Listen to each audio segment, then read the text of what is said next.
Olá pessoal, estamos voltando com mais um vídeo. Primeiramente a gente quer agradecer a todos que são inscritos no nosso canal, a todos que vêm participando, deixando os comentários e pedindo novos vídeos. A gente está agora com um novo vídeo mostrando a vocês como funciona ou etapa a etapa do processo de restauração e de reparação. Bom, entre a restauração e a reparação existe algumas particularidades que não são embutidas no processo de restauração. No processo de restauração, a gente considera que é um processo mais refinado, vamos dizer assim.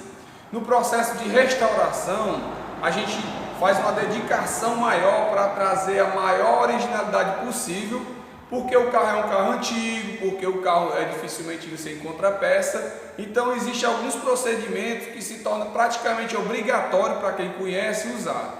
O material é um material mais específico, não que o produto que a gente usa na restauração ela não possa ser usado na reparação, mas na maioria das vezes é um processo diferenciado. Já a reparação é uma reparação de uma batida, de uma colisão, de uma troca de peça, de um veículo mais novo, onde você pode encontrar uma peça que pode ser comprada no mercado com mais facilidade. Então, esses processos, eles mudam a nossa forma de trabalhar dentro de uma oficina. O objetivo desse vídeo é trazer para vocês, tanto profissionais da área, quanto aqueles que estão iniciando, um processo passo a passo da entrada e saída final do produto, desde a lataria do veículo até a aplicação do verniz. A gente não vai mostrar aqui o passo a passo na aplicação não, a gente vai mostrar aqui como camada a camada, qual a importância de cada camada, para que vocês tenham uma noção do que pode ser aplicado numa reparação e do que pode ser aplicado numa restauração. Bom, esse vídeo é basicamente um conceito para você ter uma noção básica de camadas que pode ter no seu carro. Apesar de que quando você vai mexer na originalidade do seu carro, essas camadas podem ou não aumentar dependendo do local que você trabalha. Vamos supor, hoje eu estou trabalhando aqui com uma peça para chamar a atenção de vocês. Daqui a pouco eu vou explicar melhor no andamento do vídeo. Mas essa camada, esse substrato final, a gente trabalhou com a base poliéster. Então nesse substrato final, se você analisar, você vai ter 1, 2, 3, 4 camadas de material. Você vai ter da superfície, que é a lataria, até a aplicação final. No mínimo você vai ter 4 camadas. Agora 4 camadas não quer dizer quantas demãos foram aplicadas de material. Nós estamos falando de camadas. Entenda, camadas e aplicação são coisas diferentes. Nós estamos abordando camadas. Aqui é um substrato, aqui é outro substrato, aqui outro e aqui outro. Então são 4 substratos aplicados nessa peça. Por isso que é bom vocês entenderem o conceito e saber o quanto de material tem em cima das peças. Hoje você chega no mercado e diz: eu quero que repare essa porta. Aí você aplica uma demão de tinta na porta. Muitos profissionais utilizam o fundo original para reaplicar a camada em cima. Já existem profissionais que aplicam a base de fundo PU, que é no caso do Prime, em seguida aplica a demão de tinta e em seguida aplica o verniz. Então aí já são 3 camadas. Agora, quantas demãos ele aplicou? Isso você não sabe. A espessura que está teu material? Isso você não sabe. Então, mais ou menos a gente vai tirar um pouco dessas dúvidas nesse vídeo, ok? Bom pessoal, agora a gente vai estar mostrando a vocês camada a camada de um processo de tinta original, certo? Vamos ter como base como que essa peça que eu estou mostrando a vocês, ela seja uma original, uma peça que vem hoje da fábrica. A peça que vem da fábrica hoje, ela é correspondente a esse tipo de substrato. Vamos lá, a gente tem a chapa fina ou a lataria, que no caso a peça é a primeira camada, certo? A primeira camada a gente considera como que ela fosse a camada 0. Ela não tem nada, ela é apenas a lataria, certo? É o que a gente utiliza hoje para fazer a restauração. A restauração, basicamente, ela deveria seguir esse procedimento. A gente deveria deixar a chapa no aço, tá bom? Deixar a chapa no aço para iniciar todo o processo. A gente teria que tirar todo o material que foi usado anteriormente para garantir que essa peça não tenha esse tipo de material aqui, ó. Aqui já é uma corrosão, coisa que a gente não pode aplicar esse fundo fosfatizante por cima. Então, essa peça ela tem que estar isenta, ela tem que estar dessa forma aqui, como vocês podem ver, ó. Certo? Então, o que a gente faz? Na chapa original, vamos supor que essa chapa aqui ela esteja isenta de corrosão, né? A gente aplica um fundo fosfatizante, tá aqui. Hoje a gente chama de wash prime, é um fosfatizante, é a segunda camada. A gente considera a primeira, se a gente não considerar a lataria como primeira, mas como a gente considera a lataria como primeira, a gente vai ter como segunda camada wash prime, tá bom? Então o wash prime aqui ele é um fosfatizante. A função do wash prime é isolar a lataria, isolar e evitar que ela venha a corrosão por baixo. Então, muito importante essa camada. Acredito eu que de todas as camadas, retirando o verniz, ela é uma das mais importantes. Na terceira camada, a gente vem trabalhar e falar sobre o prime fundo PU. Nesse momento a gente está falando o que, ó? Que o prime ele é trabalhado como enchimento. Ele vai ser trabalhado para promover um pouco a aderência da tinta, certo? Para facilitar a ancoragem da tinta e principalmente em fazer com que algumas imperfeições sejam eliminadas nesse processo. A aplicação do primer ele faz isso. Ele isola a parte também da massa, né? Da massa a ser aplicada e logo em seguida ele promove a aderência da tinta.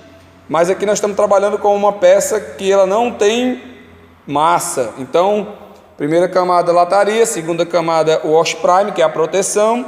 A terceira camada é o prime, que é o enchimento.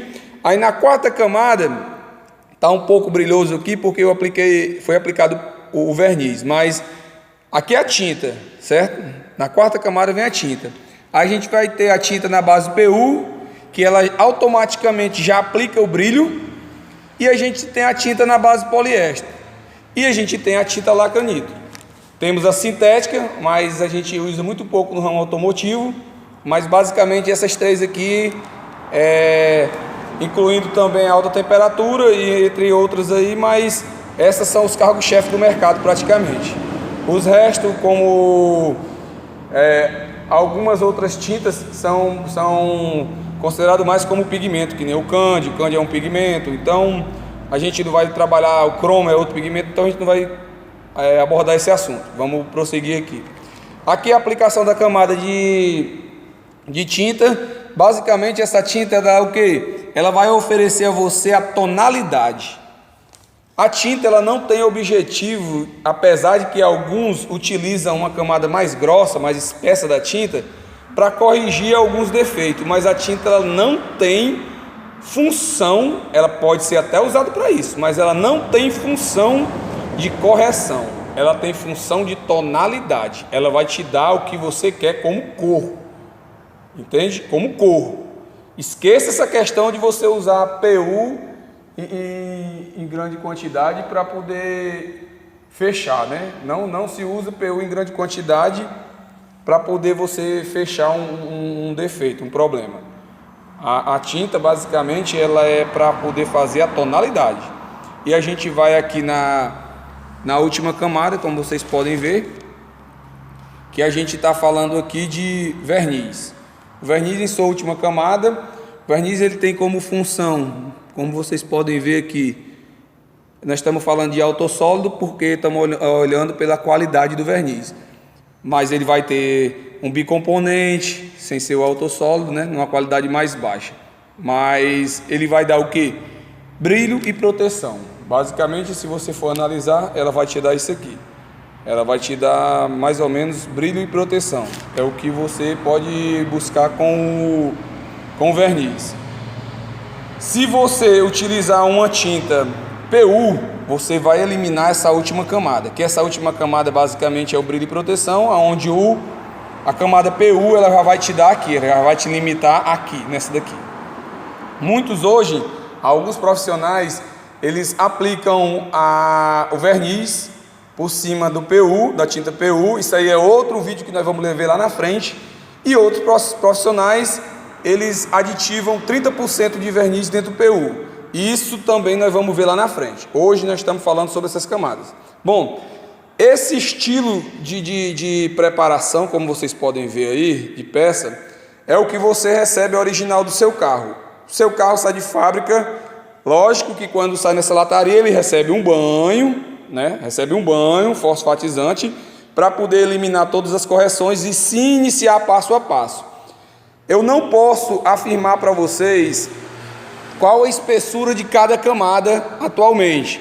Quando se vem de fábrica, que se é trabalhado à base de robô, em grande maioria nas pinturas são robô, pequenas partes são humanas, então eles têm uma quantidade mencionada em microns, certo? Quando se trabalha com a mão humana é complicado, porque dependendo da quantidade de repasses, aumenta a espessura da camada. Então, supomos que você tem essa peça hoje, original. Esse procedimento que eu acabei de falar é um procedimento de restauração. Algumas vezes você sofreu uma lesão no seu carro, certo? E você fez uma funilaria, onde o profissional chegou nessa parte aqui, ó. Mas o profissional ele desconhece do fundo fosfatizante. Então ele vai trabalhar com o quê? Com o primer. Ele vai aplicar uma demão de primer, esquecendo do fundo fosfatizante. Aí ele faz o quê? Ele faz essa correção, aplica massa nessa área. E ele faz o quê? Aplica o primer em cima da massa. Tá bom? Existem procedimentos que são desenvolvidos para as oficinas que fogem um pouco do conceito comum, tá bom? E você também, alguns profissionais, aplicam massa em cima do primer, às vezes massa em cima da tinta, promovendo a aderência, e em seguida segue o processo normal. Esse vídeo teve como base, pessoal, trazer para vocês o conceito de camadas de material que existe numa pintura original, ou mesmo numa pintura em reparo, porém a original é mais garantida.